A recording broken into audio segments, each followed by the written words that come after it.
एक शख्स फ्रांस के एयरपोर्ट पर वुज़ू कर रहा था। उससे किसी ने पूछा कि आप किस मुल्क से ताल्लुक़ रखते हैं। उसने कहा पाकिस्तान से।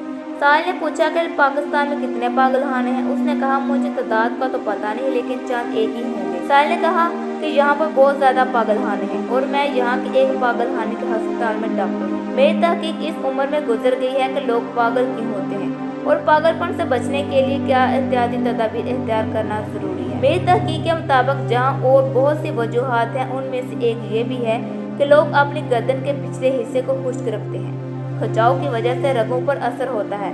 जो लोग इस जगह को वक्तन फवक्तन नमी पहुँचाते हैं वो लोग पागलपन से बच जाते हैं।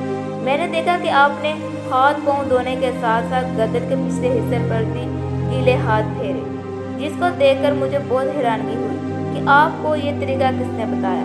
इस शख्स ने बताया कि वुज़ू करते वक्त गर्दन का मसा किया जाता है और